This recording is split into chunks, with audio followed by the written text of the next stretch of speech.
Charlotte Soccer Show. John Hayes, Danny Brams. It's a Friday morning. The 2025 Charlotte FC season is underway. It's great to see you early in the morning, Danny. And this season, I've got to say, it feels like it's starting out with quite a bang here. And not just because of transfer news, and there's big transfer news, and we're going to get into that as well. But so many things happening in and around the club right now. Dean Smith, his opening press conference happened this week. Other press conferences as well. Captain Ashley Westwood. It's happening, Danny. It's here. But you know who's not here? Patrick Agyemang. Patrick Agyemang is with the United States men's national team. I want to lead with that today, Danny, despite a big-time verbal agreement between Charlotte FC and Wilfried Zaha, the former Crystal Palace player, now at Galatasaray. We're going to get into that. It's not official yet. We're going to get into that. It's going to happen. There's no doubt about it. We heard the confirmations on Thursday. But I just need to get your take quickly because we've been doing this show since Charlotte FC's inaugural season. We have followed Patrick Agyemang since he's joined MLS from the University of Rhode Island. And now he's with the United States men's national team training under Mauricio Pochettino. Danny, that development to me is absolutely insane. Can you put it into perspective for us? What took him so long? That's the only question I have, Johnny. Great to see you. First show of 2025. Cheers up. Love a coffee cast. I see that little mug minty there. Mug. Yeah, I got my minty mug here. If you're watching on YouTube, if you're listening, just picture me drinking from a minty mug. If you're listening on audio only. Delicious homebrewed coffee, loving life. It's great to be here. Great to see you. Great to be back with the TiVos. Great to be back for another go-round. Season 4, if you can believe it, of Charlotte FC and of this Charlotte Soccer Show. Charlotte is a soccer city, as we like to say. We've been known to say. To answer your question, Johnny, Patrick Agyemang, what took him so long? We've been saying from the very beginning that since this guy came to the club, like, how did he slip through the cracks? Why has he not been on the U.S. men's national radar since he was 15? And he's finally on the radar and in the camp and doing big things. Charlotte FC has opened their preseason camp, but Patrick's not here yet. And there's a very good chance Patrick could be prepping to play in some friendlies coming up. They've not got a lot of strikers. Jesus Ferreira is probably the most experienced striker in the camp. Maybe you could say Jesus Ferreira and Brian White were the most experienced strikers in the camp. And Ferreira's gone. Ferreira left the camp. So really it's just Brian White and Patrick Agyemang are two of the, I think, 6 forwards left for some upcoming friendlies. I would expect Patrick Agyemang to have his U.S. men's national debut here in the next set of friendlies that the U.S. is playing. A cap, if you will. We doff our cap for a cap. I think it's coming. He may not start, but I think he's going to see the field, and it's just exciting to see. You know, there was a lot of buzz when we brought Tim Ream in, and a lot of people saying, I can't believe there's someone, a Charlotte FC player is a US men's national player. Like, that's something we didn't know if we were going to see so early in the club's lifetime. And now we got 2. And one of them is a striker, and Tim Ream is a valuable contributor on the men's national team, but he's a defender, and defenders are great. Everybody loves defense. I know you love a good stuck-in tackle, Johnny, especially, but there's just something about a striker. And to think that someone who's for the crown could be the guy banging in goals for the red, white, and blue is just absolutely a stunning development. And Tim Ream's on the opposite end of his career than Patrick Agyemang as well. Tim Ream is essentially passing the torch to Patrick Agyemang on the United States men's national team. Patrick, who's 24 right now. So he's got some time. If over the next year and a half, Patrick plays really well, maybe he could find himself as a reserve on the World Cup roster. I'm not gonna rule that out. And the reason why is because I have on this show years ago said that Patrick Agyemang is a United States men's national team prospect. And now he's with the camp. And from a timing point of view, we know Karol Swiderski is not coming back, Danny, to Charlotte FC.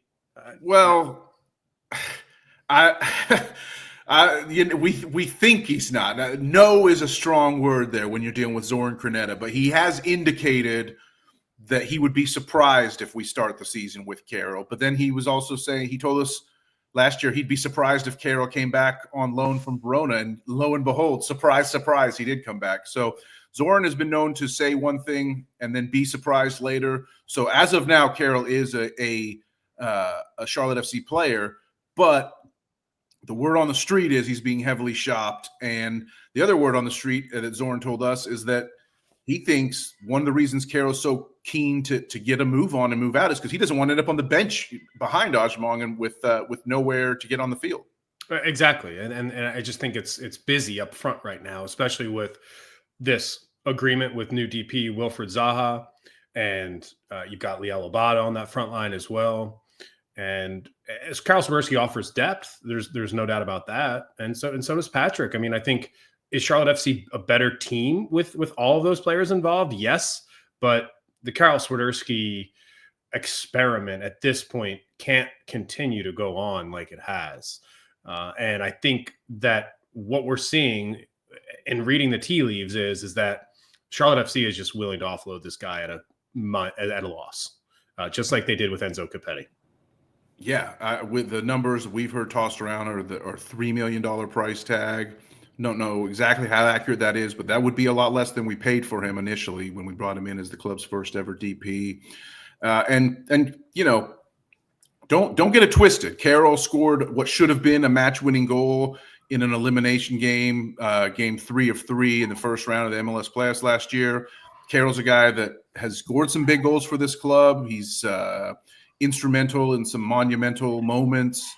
The comeback against Chicago when he's almost single-handedly, brought us back and won a game for us a couple of years ago. And he scored some big goals, and he does this, and then Karol's very much a guy who's in the fabric and in the identity of this club. It's weird to be talking about him as someone that we feel like we can just let go as fans here, but Patrick Agyemang is the future, and Karol is a guy who, so one day he wants to be here, one day he doesn't.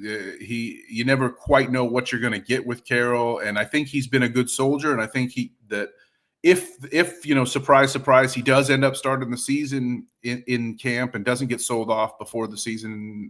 There's about 2 weeks left in the transfer window here to ship him out. If we are going to try to get him to Europe for some European team to bring him in as a reinforcement for the end of their season. He's been a guy that I think will have to be remembered fondly. I don't think you can say that Karol was a bad Charlotte FC player. I think he's, at one point I called him my favorite player. He has scored some of my favorite goals. He's done some things that are absolutely amazing, but I'm ready to throw my lot in with Pat and make it all happen with Agyemang for sure. That's not even a question. And I think,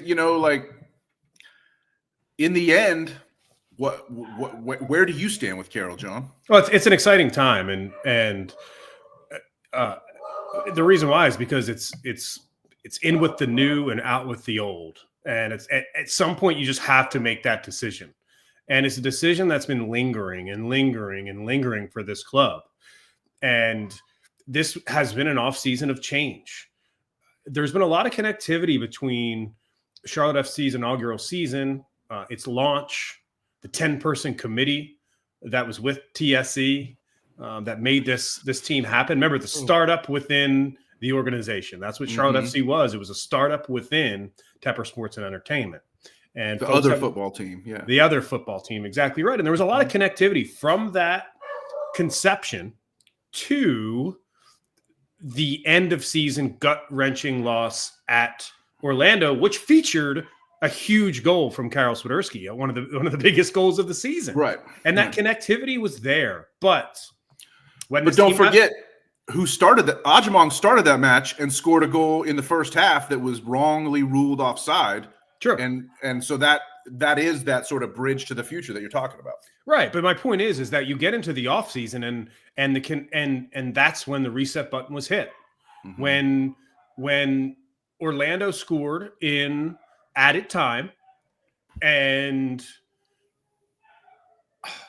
all of a sudden beats Charlotte in PKs, what ends up happening is everybody's heart and soul was absolutely crushed to the point, and I think this is a really important thing to note, is that in Dean Smith's opening answer in his preseason press conference, he talked about being bitter about the loss against Orlando still and using that as fuel in 2025. That's the only thing that is connecting to what Charlotte FC was in the past. Because now that you're signing Wilfried Zaha, now that you have Liel Abada, you're talking about a former Crystal Palace player, probably on the left-hand wing, replacing Kerwin Vargan. Vargan's a nice depth. Kerwin Vargas. Vargas is a nice depth piece there, Danny. But this is next level. This is a new direction for the franchise, signing somebody like Zaha in that position. And then also a young player from Celtic who has his entire career in front of him still, in Liel Abada on the right, and now a United States men's national team striker there in the center of the pitch. And then Eric Williamson, a new signing as well from Portland Timbers, who's had a really nice career in MLS. Someone that's going to make this midfield better. Someone who, in my opinion, I think is going to make an impact like Brandt Bronico does. I think Brandt Bronico is your classic MLS midfielder. I think Eric Williamson is that as well. I think that's a really good thing for this squad. You add Tim Riemann to the mix at the end of his career playing in MLS. I think something that he can do. This is the new era of Charlotte FC. The launch, the first season, second season, third season, to me at this point is officially dead and buried. It's on with the new, and it feels like this club for once is trying to win an MLS Cup. Yeah, and if we do officially end up saying goodbye to Karol Swiderski, that is sort of that final chapter. That's like slamming the book shut for sure. I mean, the first ever DP moving out for good would be kind of a punctuation, an exclamation point on that whole situation. And you mentioned the name Zaha. We're going to get into that. Zaha. Let's get into it now. Let's get into it now. It's not got the official notice from the club. However, it's got the "Here we go" tweet from Fab Romano. Tom Bogert has reported, amongst others, that this is like on the verge of being official. There's even some reports that say Zaha is in Charlotte or on his way to Charlotte right now for that medical. Hopefully the ghost of Calvin Stengs is not looming over that medical, but assuming all goes well, Wilfried Zaha instantly becomes the classiest player to ever be for the crown. I mean, this is a guy who played at Manchester United as a young player, who shined for Crystal Palace for many years and dominated at times in the English Premier League. Ended up making kind of a money move, a strange move out to the Turkish league, and didn't really mesh well with what was going on in Turkey. He's been playing in the French league, was loaned to Olympique Lyonnais from Galatasaray in Turkey. So he's looking for a home. He's just looking for a home, Johnny. And now it's time for his American adventure, as they say. In his early 30s, Zaha coming in, a guy who's not really had a lot of injury. Like, yes, he's starting to hit sort of the end of his prime, but he's not a guy who's ever been too bothered by injury. And I think he's just an amazing signing, a guy with just tons of skill. He's not a guy that relies on speed. He's got decent pace, but he's a guy that relies on skill and physicality. He's big. He's someone who really, when you talk about European stars and guys who can come make the jump across the pond and just start to dominate, even more so than we knew. Liel Abada was class when he came here, and Abada has shown flashes. I think Dean Smith has been open about saying we need more from Abada, and Liel is now settled. He's got a full season. He gets to start preseason camp in Charlotte. He's married. He got married in the offseason. He's now 23 years old. Liel Abada is a youngster with a bright future and more development still to go. Wilfried Zaha is the finished product, and he's here to dominate from day one, we'd have to think. And so I think, like, what do we expect from Zaha? I mean, do you think he's a guy that's creating goals or scoring goals himself, or the whole thing? I mean, you can think that he's coming here to dominate if you like. And I'm taking my mute. I'm taking my mute button on and off here because I've got some dogs downstairs. So if you can hear them on the recording, it's because they're being dogs. They're excited about Zaha, just like all of us. I specifically need to point out the fact that Zaha, you said he made the big money move to Galatasaray, and it didn't work out there. So he was loaned to Lyon. And Lyon, who's in a team in League One in the French league, reports were that the reason why this loan is not going well is because Zaha showed up to Lyon not match ready, not match fit. And the club didn't appreciate that. And he's not featured since, I believe it is September. And I'm curious how match ready and how match fit he is right now, because when you kind of dive into, who Zaha is as a player, he's 32 years old, and he is certainly on the back end of his career. Now, does that mean he have class? He doesn't have quality? Absolutely not. But when I see a report that a loan ends because a player was not fit enough to carry out his responsibility, I get a little concerned. I get a little concerned that this is another money move to MLS for a player that was really, really good in the Premier League years ago at this point. And when I think about Wilfried Zaha, and I think about my memories for him playing for Crystal Palace alongside Christian Benteke, by the way, who's playing as striker for DC United, a player that maybe Zaha reached out to and talked to about MLS. I wouldn't be surprised if that happened. But when I think back to when Zaha was really cooking for Crystal Palace, it was pre-2020. And that also concerns me as well, because that's now 6-7 years ago at this point, when he was in his mid-20s.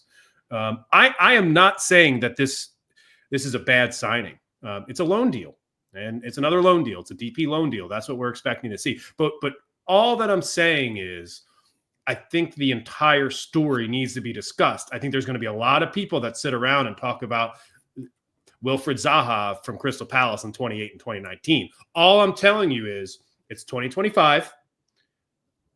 He's had issues with his last two clubs, and now he's going to give Charlotte FC a go. We'll see how that pans out. I hope it pans out closer to Crystal Palace than it does Lyon and Galatasaray. Yeah, I mean, we do want the Crystal Palace Zaha. When he left Crystal Palace, he was the all-time. He had the most Premier League goals in Crystal Palace history when he left. Yes, and 70-some goals across 300 matches, and 300 appearances. Thank you for bringing those stats to the table. Unbelievable, 300 appearances in the Premier League. Woo, you have to be special to make that happen, especially in an attacking position.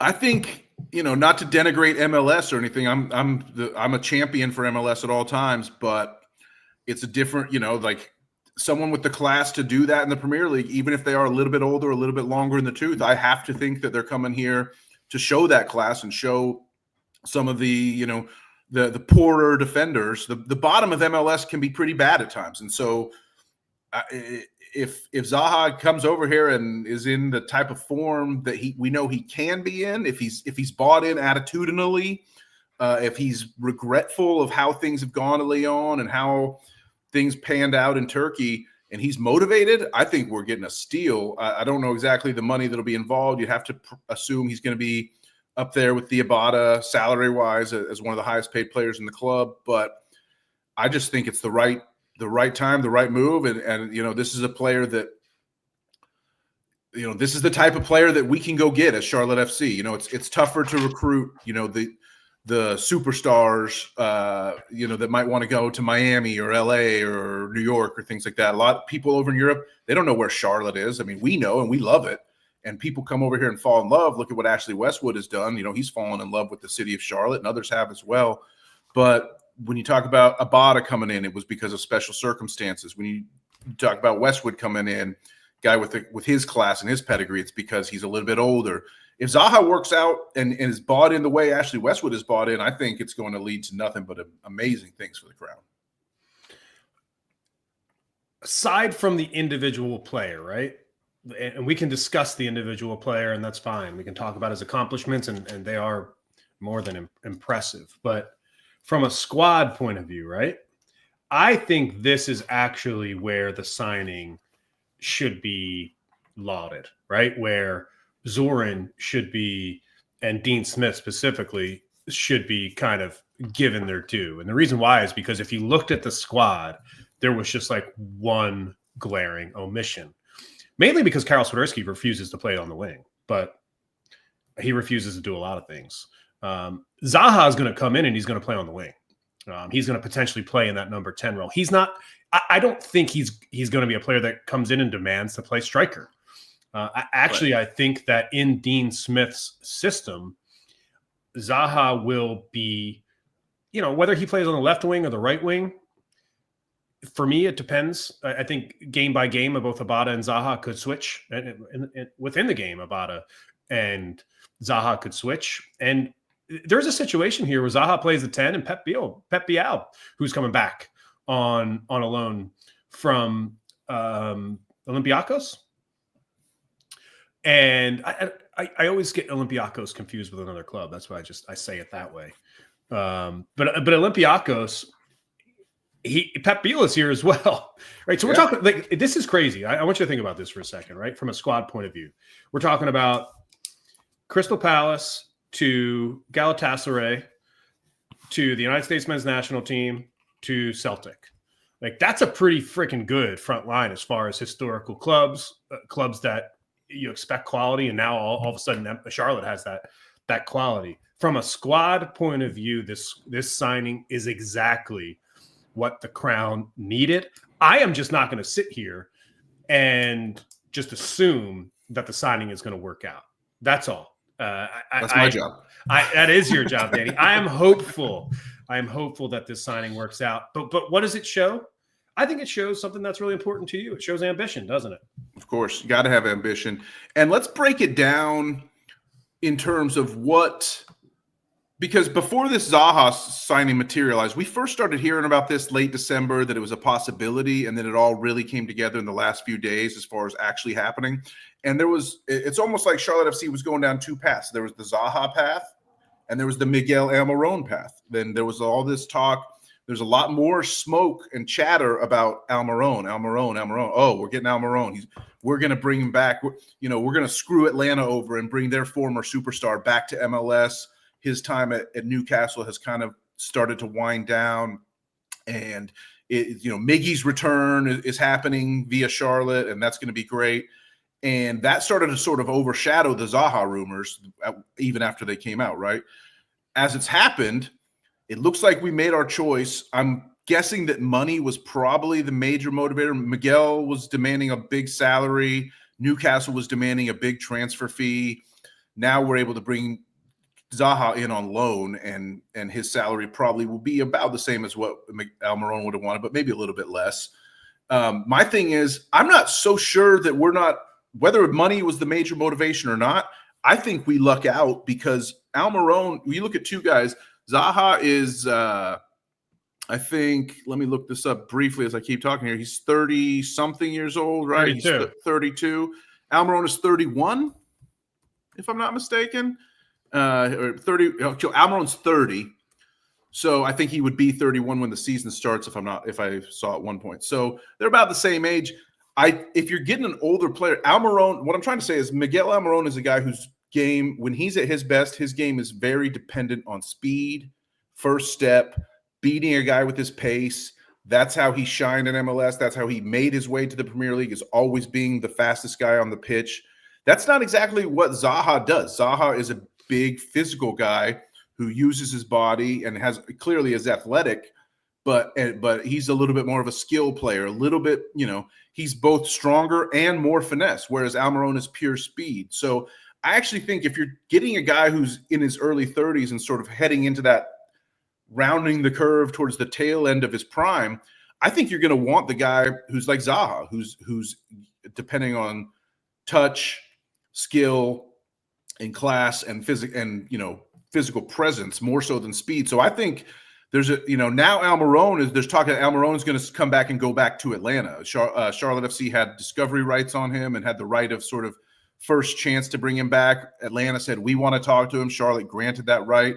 It's very likely that Almiron ends up coming back and rejoining Atlanta United, his first club. But I think we end up with the better end of that exchange because I like what a 32-year-old Zaha can bring more so than a 31-year-old Almiron.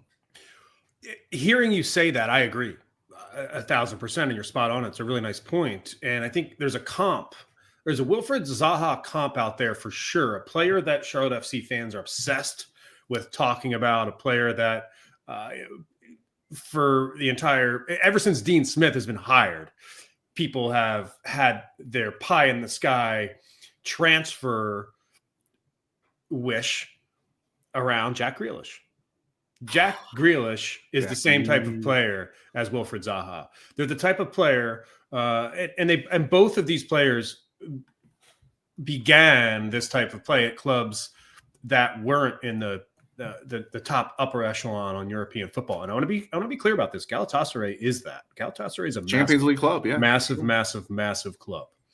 And when Jack Grealish was at Aston Villa, what he did, Danny, what he was so good at was having the ball on a string. He played out wide on the left, and he could dribble.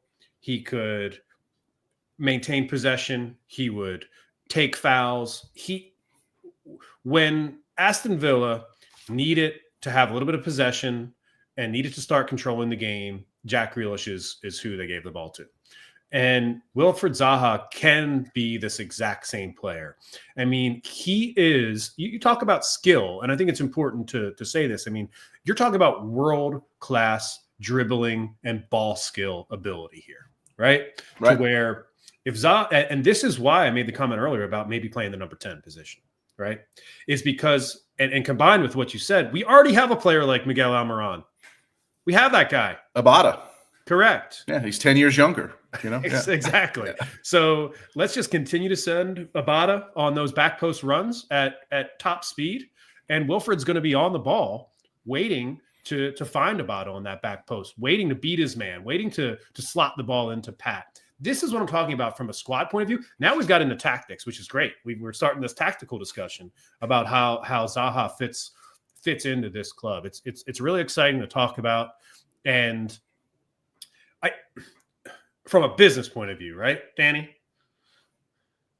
I think we have to address the elephant in the room, is that the club cut a lot of cash this offseason. Yeah. And I think one thing that was super interesting is that did you hear Dean Smith talk about how Pamadou Ka was not being replaced on the coaching staff? No, I did not hear that. But we did lose Pa. Pa's gone to go follow, his dream of becoming a head coach in Phoenix, I believe, at the USL Championship level. Yep. And Dean Smith was like, "We're not filling that role," which is interesting. And remember that the president of the club was also let go over this offseason, and as of now, he's yet to be replaced. So, from a business point of view, you can see how the cost cutting, in my opinion, has immediately added up to signing a player like Wilfried Zaha. Right. And that's behind the scenes. And then you think about letting Jalen Lindsay walk. Lindsay loved Jalen. He's one of our own, Charlotte kid that came up. Dean Smith talked about him as a guy who just needed a better opportunity, that he wasn't going to get here playing behind Nathan Byrne. Jalen made a pretty decent chunk of change. If you looked at the MLS salary database at the end of last year, I'm not here to talk about other people's money, but Jalen was pulling in $300K a year to sit on the bench, and that's, I wish he made $3 million, but at the same time, when you're spending in MLS, there's only so much money to go around with the salary rules. Yeri Urinen, another guy who was making a pretty decent chunk of change to not be relied upon at the end of the year in crunch time. So Yeri got an opportunity where he could get back. It was funny to hear the contrast in the way Dean spoke about those two departures. He was like, Jalen, I shook his hand. I wish him well, and I just want him to get a better opportunity. He's entering his prime, and he needs a chance to play. Yere, Dean Smith was like, yeah, if a player doesn't want to be here, I don't want him here. So it was clear that as much as we love Yere and talk about how his positive attitude and you play with a smile on your lips, and he was a good glue guy in the locker room, and I'm sure he was. He left because he didn't want to be here because he had a problem with sitting on the bench, which I don't begrudge him that. But it was time for him to go back to Scandinavia, and he's caught on, a Finnish player who's now caught on with a Swedish club. We wish him all the best. But let me add some context to that. Let me add some context to that, okay? Jalen Lindsay's not playing on any other team. Charlotte FC is Jalen Lindsay's team. He can make $300,000 and sit on the bench all year. It doesn't fucking matter. Yuri Urinen needs time. He plays for the Finnish national team. Like, he needs to play. And so I just the reason why I'm jumping in there is I don't want to, and you said it right. I don't begrudge him for it, but those two situations could not be any different. When you play for your national team, it is the highest honor in global football. It just is. Mm-hmm. And you can't, going back to what we said about Agyemang off the top of the episode. That's right. And that's why I made sure to lead with that, because I think it's such an amazing accomplishment for Agyemang. And if you're going to play on the national team, you need the national team coach to see you play, that you need to prove to him or her that you're in top form. And Yuri Urinen at the end of the season didn't have the ability to do that. And with World Cup 2026 qualifying coming now, get him into Sweden, get him close to his home country of Finland, and make a push for being part of that World Cup qualification push. So for me specifically, I'm not going to begrudge him for that, and I think it's good. And I think it's so interesting to think about this team and how it has really changed in a way that I already said MLS Cup once on the show. I believe this squad can win MLS Cup. Say it again. Say it again. Say it as many times as you want, brother. I do think that this team could compete for the top three positions in the East after a fifth place finish in 2024. So I'll just lay my expectations there. Before we get into talking about Eric Williamson, and I just wanted to put that out there. Like, what does this all mean? Mm-hmm. Why are we talking about all this? Why does it feel like it's a big moment for the club? Is because it feels like in year 4, this club could go win something. Well, think about it. We have a statement of intent with the Zaha signing. We have an emerging young superstar with Patrick Agyemang. We have Lael Abada, the DP, settled in to start the season after he came in midseason last year. And we also have, if you'll allow me, Dino at the wheel for the second season. You know, like Dino being back to sort of now with a year under his belt. And like last year at this time, we were all excited about Dean Smith and what he could potentially bring. Now we know what Dino brings, and now he's a known quantity. And Dino has gone through the whole calendar year and seen what the MLS schedule is like, what the MLS grind is like. He can make some adjustments to what he's going to do. And I just think like we can expect progression from Dino himself. I think Dean Smith will be better as a manager and as an in-game coach. He'll be able to run the squad better. I think these are all things that are coming together. We got Pep Biel as well. You mentioned him. Pep here for a full year. When he joined late, he was an impact player late in the campaign last year, and now he's here from the very start. That's a big deal. We've got Ashley Westwood, who has continued to deliver on the promise and his pedigree, and he's as bought in as ever, and he is an evangelist for Charlotte, you know, the biggest evangelist in Charlotte since Billy Graham, if you will. You know, and Westwood's out there just doing it, just singing the praises of what Charlotte FC and Charlotte as a city offer. And then you've got, like you said, Eric Williamson coming in, a guy who has had U.S. men's national looks himself in his career. He's a guy who since 2021, he's torn both ACLs, either side of it, in his right knee and his left knee. He's had major horrific injuries, and it's really tough to see, but he's back and he's rehabbed those.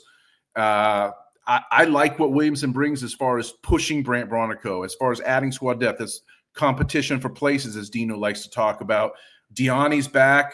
You know, Williamson, Westwood, Bronico, Diani, 4 guys for 2 spots. I think that's the best, 4-guy for 2-spot competition that we've had since, in the last year or so since Dean came in. I don't think that anybody – I think we had 3 guys for those 2 spots. Now we got 4 guys that can very realistically compete for those 2 spots and contend and be valuable in those 2 spots. I love where Charlotte FC's at, and I do agree with you that we came pretty close, in finishing 5th last year. And then, as Dino mentioned in the press conference, like the way the draw set up, if we had not had that hard luck loss against Orlando with a BS penalty being called – that everybody knows is BS. Even the VAR told the ref to look at it, and the ref refused to look at it. The ref was like, I know what I saw, and just disregarded the instructions of VAR to go take another look at that BS penalty of Duncan McGuire clearly taking a dive. If we had won that game, we would have hosted Atlanta United in the next round, and then presumably would have hosted New York Red Bulls in the Eastern Conference Championship. Could you imagine? Like that's how close we were to hosting the Eastern Conference Championship, which is in year 3, which is better, way better than I thought we would have been capable of at the start of this time last year. One other coup for the club for sure is to be able to hold on to Adilson Malanda. Heading into this season, somebody we haven't mentioned, just with that center back pairing coming back, Malanda and Privet for sure, getting those 2 guys in. I think ultimately we've talked about the midfield. We've talked about the front line, just thinking about the consistency there in that back line coming into this season there between center backs too, with Tim Ream now having a full preseason. It just feels like everything that we've wanted Charlotte FC to do is finally coming together, including it being only January 17th and feeling like a lot of the transfer business is basically done. That's the shot. That's from an incoming point of view. Sure, there might be some more signings, but it's January 17th. The season doesn't start for more than a month at this point. So there's plenty of time for these incomings to kick off the season strong, because they need to. Charlotte FC's schedule is pretty daunting to start the year. At Seattle Sounders to kick things off, which is for me a really, really tough opening game. It's going to be a tough place to play. So even if Charlotte FC doesn't get a winning result in that match, they've got a chance to come back and all of a sudden you're playing Atlanta at home to kick off the regular season at home, and then on a Sunday afternoon. Right. And then you're traveling to Miami, and then you're hosting Cincinnati. I mean, the 4-game gauntlet to start the season, in my opinion, is why this team said, oh shit, we got to get our transfer business together quickly, because we've got to be ready to play for those opening 4 matches. And I think that's a Dean Smith initiative for sure. I think he's smart enough to know now that a stretch like that to start the season could really make or break your year based on how your team kicks off the year, because it's really tough to bounce back from a bad start. Yeah, and the teams that you mentioned there are teams that are reinforcing as well. Cincinnati looking like they're probably going to lose Lucho Acosta, but they brought in this new guy, Denke, their new club record signing. There's talk that Evander might make the jump from Portland over to Cincinnati. We'll see if that happens. You know, Evander, one of the best midfielders in MLS last year, attacking creative midfielders. Atlanta bringing in Almiron, bringing in this a guy named Lathe, who I think is going to make his name in MLS. They're bringing it. Atlanta is spending big money. Seattle always doing it. Seattle just sort of a model MLS franchise, made a deep run in the playoffs last year after a slow start. It's a real big deal. And that's why it's so important, like you just said, John, to like have our business sorted. And what did Dean say at this time last year? He said, oh yeah, well, we've got Swiderski and Copetti. They're designated players, but they're not my designated players. And now, you know, who knows what exactly is going to happen with Karol, but we've got Zaha and Abada. Those are 2 designated players that Dino has overseen the recruitment and the securing of. Again, we need Zaha to go official.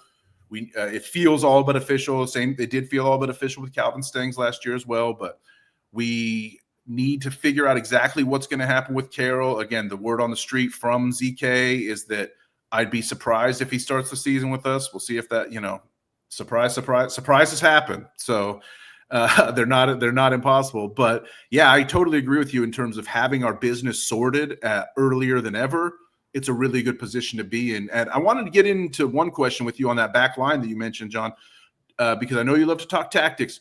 Do you think we'll see the same tactical situation on the back line that we saw last year, where it is a 4-man back line, but in possession, it almost kind of reverts to Ream as sort of a hybrid fullback center back combo, where, you know, he's not going to be pushing up, like Byrne is going to be pushing up way further on the right than Ream does on the left, because as we advance into attack, Ream almost sort of shifts, and it almost shifts to a sort of a pseudo, it's not a fully 3-man back line, but it's 3-man back line-ish in that situation of the ball. Yeah, no doubt about it. That's exactly how Charlotte FC is going to set up in the back line to start the year. And I think one thing to keep an eye on as far as transfer business is concerned. If Charlotte FC was going to make one more move, it would be at the fullback position in my mind, knowing that Tim Ream, a player, probably can't go at left back game match after match after match.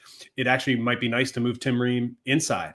If Privet, it gives you a 3-man rotation for the 2 center back positions. Yeah, with Privet, Malanda, and Ream. And if the chemistry is good, if clean sheets are happening, then sure, don't switch it out. But if there's an injury, if you need to give somebody a break, I would expect a fullback to come in and be able to be interchangeable with Tim Ream at that left back position. Yeah, there's any rumors out there? There's that wild rumor. There's that wild rumor that we saw sprout up just the other day as the Zaha thing was kind of getting closer and closer to an official status. I saw the name Matt Targett thrown out from a source over in England saying that Matt Targett, he's a left back that's played for Newcastle, a very creative left back, a very offensive-minded left back who has played with Dino before in the Villa days, like someone that Dean is very familiar with. He's kind of rehabbing from his own injury situation, just recently got back on the pitch with Newcastle, but he might be surplus to their requirements. So that's someone who, in theory could come over and do really well in MLS as well. Haven't seen a ton of action on that one since the first report came out, but this is a guy that would definitely improve the depth of the squad and it definitely give us a different look in playing it out of the back and attacking from the left down the left wing. So yeah, Target's out there potentially. What do you think about? Would you try this, John? This just popped into my head. Let's say we don't sign a left back. Let's say Ream needs a little bit of a rest. Let's say we've got Zaha on the left, Abada on the right, Pep and Pat in the middle in the pockets doing their thing. Would you put left back Kerwin Vargas? No, absolutely not. No. I wouldn't even consider it. No, he's just not. He's a defensive-minded winger. Okay, here's. You just said the key word. If you told me he was a wing back, I would say interesting. I could maybe get on board with that. A wing back has a lot of running to do. Wing back goes end line to end line. So do fullbacks. Don't get me wrong, but fullbacks have more, especially in Dean Smith's system, have more of a defensive responsibility. If this was a wing back system, I think Kerwin Vargas could potentially become a wing back. But as a fullback, no, not in this situation. But in an emergency situation, sure, roll him out there. And are we still protecting Kerwin Vargas at all costs? Of course, yes, and that's why I think this Zaha transfer, the signing, gives Vargas a little bit of time to continue that development. Not as much pressure on him to be the star in 2025. We know that this guy has the ability, has the engine, wants to play the game, loves to play the game. But unfortunately, in 2024, he proved to be just maybe a little bit behind schedule. I still think that he's a tremendous prospect. And I think that just like Patrick Agyemang has been able to learn from a guy like Karol Swiderski, a very good finisher, just like Malanda and Privet now are able to learn from Tim Ream and Brant Bronico from Ashley Westwood. And Kerwin Vargas finally has somebody to look up to and say, that's who I want to become on the squad. And hopefully Zaha and Vargas are able to communicate and that relationship is good. Because if I was Dean Smith, if I was in his shoes, I would try to get those two together and try to turn Kerwin Vargas into Wilfried Zaha. You're not going to do that, of course, but you're going to motivate him to understand that his game needs to reach a new level.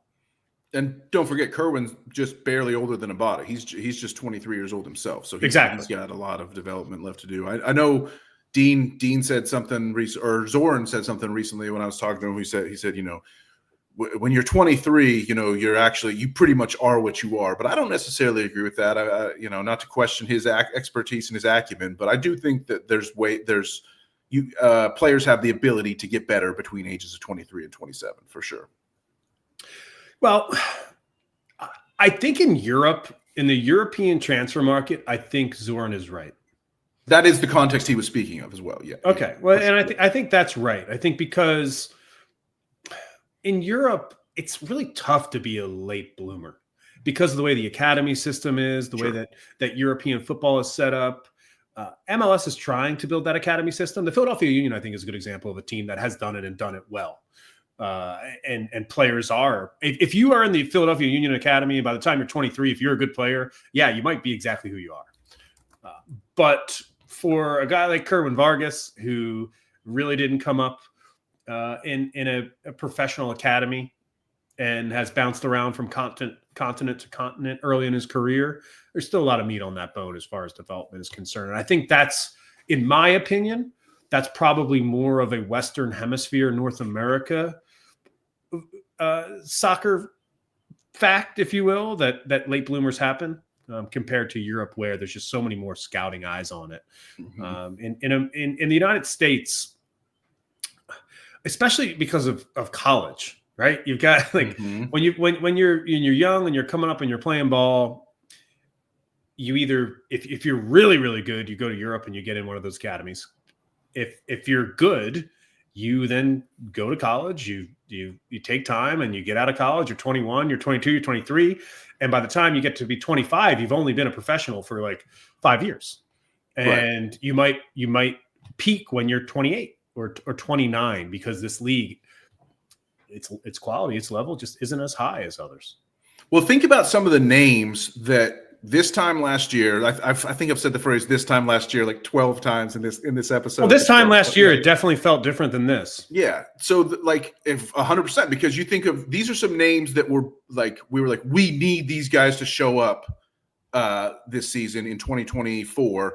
And now these are pure depth pieces. Yuri Tavares, Nimfasha Burkimas, Brandon Cambridge, Tiger Smalls, Idan Toklamati. Like, those are guys that, like, in a slightly different world, we would be relying on them, and now they're sort of like pieces that we can just incorporate in the squad and continue to develop and hopefully get some contributions, but we're not reliant on those contributions from guys like that. Tavares, I think, is probably the best of the most, match ready of any one of those.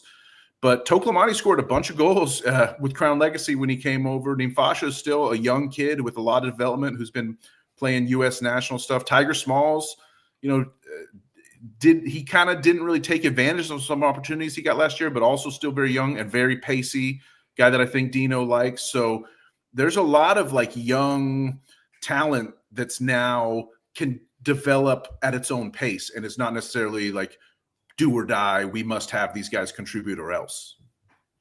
It's a great point, and it's got to be a reflection of the manager. Like, Dean Smith actually has put this team together in a way that a real professional football club should. Yeah, depth. And when you think back at the first 3 years, the way Dean is finally been able to put his imprint on the club, heading into year two, you can just kind of year two of his tenure, but you can just kind of look back to the first 2 years of the club now and just kind of, it's always hindsight is always 2020. But I think it's important to look back and we've gained some serious perspective about this club's launch, how difficult it was. One thing wasn't difficult: the fans. The fans made this club happen, Danny. They just did. Of course. The supporters. I know David Tepper, ponied up and bought the club and put it in his NFL stadium and took it away from Raleigh, which I'm still appreciative of. And I always will be appreciative of that, no doubt. But it was the fans that showed up that put Charlotte FC on the map, right? Because nobody in the first 2.5 years of this club put Charlotte FC on the map. Nobody did except for the fans. And when you think about it, the club kind of knew that. Think about all the marketing material that the club used. It was always the fans. It was always the atmosphere. It was always the party. It was the drone shots. It was the sold-out stadium. What was happening in Charlotte was all about the supporters. And if Charlotte FC goes on to become a really successful franchise, it's because of the supporters and the way that the supporters lifted this club up. Some better than others, for sure. But specifically the season ticket holders. Yeah. Season ticket members, baby. All, and not just in the supporter section, but all around Bank of America That's right. Stadium. It's those season ticket members that show up week in and week out and make, like I sit in the supporter section. I got love for the supporter section. The supporter section does a very good job of sort of setting the tone for the atmosphere, but the supporter section can't do it by itself. And if we were just a supporter section, we would not be the true great club atmosphere. It's everybody in the stadium. It's you're sitting near midfield. It's Reverend Burrell, who's sitting directly opposite across the supporters. It's Level Up Luke, who's over there by the tunnel. It's, like I got friends and fans all over the damn stadium, and it's a beautiful thing. I couldn't agree more, Johnny. And it gets me so hyped up and so psyched for the fact that training camp is opened. And we're just, as we tape this, we're a day away from the club flying down to Miami to do 2 weeks of a spring camp in Florida. And then, in about a month from now, February, as I'm looking at the schedule here, February 5th, the club comes back from Florida and travels out to Raleigh. This is a little bit of a miss, I got to say. I'm hyped up about this season. If I think there's a misstep in what's going on with Charlotte FC in the preseason, it's the fact that we're doing a preseason friendly in Raleigh against NCFC. There's no reason that should be happening versus a friendly here at Bank of America Stadium against Charlotte Independence. We all know why it's not happening. It's because David Tepper wants to just crowd out. He wants to crowd out Independence from being any type of success whatsoever, which is really unfortunate. That's something I agree with you that I'll always be grateful to Tepper for bringing Charlotte FC here, but I'll also point out where I think he's making strategic missteps. And the idea that for Charlotte FC to be a success, that you have to get rid of the independents in the same market, that's a huge mistake. That's a big wrong step by him, because just, a quick side tangent, there's no world in which dollars that would be spent on Charlotte FC are actually only being spent on the Independents as well. Everyone who's a season ticket member of the Charlotte Independents is a big Charlotte FC fan also. There is room for both of those teams and clubs to coexist in this soccer city. We've always said it. And they should be playing every year in a Community Shield type preseason matchup. It's really unfortunate that Charlotte FC is going out to Raleigh for that friendly on February 5th. I will criticize that pretty harsh terms. At the same time, it's just one data point on a preseason that's got me very excited, because the club's going out to Coachella again after that for the middle of February, doing a week out there, playing the Galaxy, the defending MLS Cup champs, and then playing Portland, I think, right? I think is the second match in Coachella, Eric Williamson versus his former club. And then February 22nd, we get the damn thing started in Seattle. So we're a month away, Johnny, as you and I are sitting here recording this. That's the beauty of MLS. I think I said it on one of the shows to end last year, is that the offseason's short, that we're going to be back at it again. We're going to be playing week-to-week games. We're going to be able to enjoy this club. We're going to enjoy, I think, MLS a little bit more this year. And the reason why is because the league has made a concerted effort to make sure all the games aren't on at the same times. Mm-hmm. I think it's going to be easier to be an MLS fan in 2025 than it ever has been, because they're starting to figure out the kinks with the Apple deal. And if I could just add one thing that you talked about as far as this Community Shield, this charity game that I think should happen between Charlotte FC and Charlotte Independence. I think when you see a friendly scheduled against an NCFC, when you see a friendly scheduled against the Charleston Battery, the kind of vibe that gives me is that someone at Tepper Sports and Entertainment needs to understand that this club is called Charlotte FC. This club is not called Carolina FC. It's just not. And MLS is a very different ticketing experience than NFL. In the NFL, sure, it's the biggest show in town, and you're gonna have people from all over come to Charlotte to watch an NFL football game. That's just how it works. The NFL is king. The same cannot be said for MLS. The people that are going to show up day in and day out to Charlotte games are people that live within 2 hours. And I think when you start going past 2 hours, I get you're trying to drum up interest. I get you're trying to bring your club around the Carolinas because the Carolina Panthers are part of the organization as well. But I think that a change in strategy there would be a little bit better for the people who are close to home, that are close to the stadium, that want to watch a friendly, because it's been done before. We've been in the Fortress. We've been at Bank of America Stadium watching free matches in preseason. Why we're not doing that again? Well, it makes no sense. It makes absolutely no sense. I don't understand. And you're only making the soccer fandom as a whole stronger by letting independence grow and flourish under the wing of Charlotte FC. So keep an eye out for any messaging around the Zaha signing, about any supporter and season ticket holder events at the stadium or at the facility.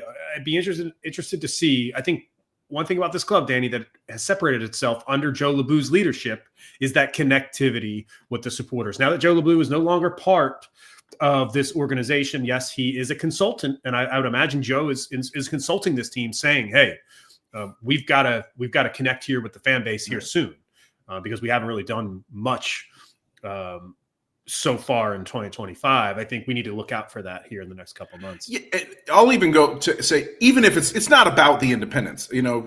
I love Charlotte Independence, a lot of great people. We've had a good time with them, but there should be some preseason free entry friendly in Bank of America Stadium, whether it's no matter who the opponent is, right? Like how are we asking Charlotte fans to go out to Raleigh for a preseason friendly? It makes no sense. We have a giant fucking stadium here in Uptown Charlotte. Oh, and if you want to take a page from your NFL compatriots, your colleagues in the building, what do the Panthers do for training camp?